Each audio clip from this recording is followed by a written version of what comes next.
Name as per नक्षत्र and पद का क्या मतलब होता है, ये आज के इस वीडियो में सीख लेते हैं। जब हम वैदिक एस्ट्रोलॉजी यानी ज्योतिष शास्त्र की बात करते हैं तो जब किसी व्यक्ति की कुंडली बनाई जाती है तो वो कुंडली उसके जन्म के समय के हिसाब से होती है। और जब जन्म किसी व्यक्ति का किसी समय होता है तो उस समय कोई ना कोई नक्षत्र जो है चल रहा होता है, यानी कि चंद्रमा जो है किसी न किसी नक्षत्र में होते हैं। तो इस तरीके से जो 27 तारे हैं उनको नक्षत्र कहा जाता है। और ऐसा माना जाता है कि ये राजा दशन की 27 बेटियां थी जिनसे चंद्रमा ने विवाह किया था। हालांकि ऐसा पौराणिक कथाओं के अनुसार माना जाता है, हम इस जानकारी की पुष्टि नहीं करते हैं, पर ऐसा माना जाता है।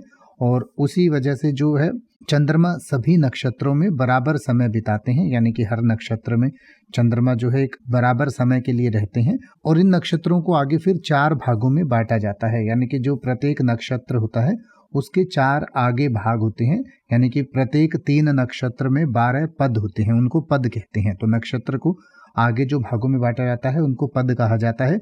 और किसी भी व्यक्ति का नामकरण जब ज्योतिष के अनुसार किया जाता है तो इन्हीं नक्षत्रों और पदों के आधार पर किया जाता है, यानी कि किसी व्यक्ति का जन्म किस समय हुआ है, उस समय चंद्रमा किस नक्षत्र के किस पद में है, तो उस हिसाब से उस व्यक्ति का नामकरण किया जाता है। और उसी से उस व्यक्ति की जो है विशेषताएं तय होती हैं कि उसका भविष्य कैसा होगा, और ये सब चीज़ें तय होती हैं।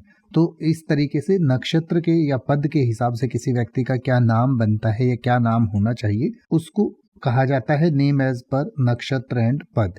तो इसके बारे में और डिटेल से पढ़ना चाहें तो आपकी स्क्रीन और वीडियो के डिस्क्रिप्शन में दिया गया है, आप पढ़ सकते हैं और उसको और बेहतर तरीके से समझ सकते हैं। यह जानकारी शैक्षणिक उद्देश्य से दी गई है, हम किसी भी जानकारी की सत्यता का दावा नहीं करते हैं। अब आप ऐसे ही किसी भी वर्ड का मतलब हिंदी और इंग्लिश में YouTube पर सर्च कर सकते हैं, आपको मेरी वीडियो मिल जाएगी जिसमें आप बिना किसी फालतू बकवास के सीधा उस वर्ड का मतलब समझ पाएंगे। तो ऐसी ही वीडियोस को देखते रहने के लिए चैनल को सब्सक्राइब करें और बेल आइकन को प्रेस करें।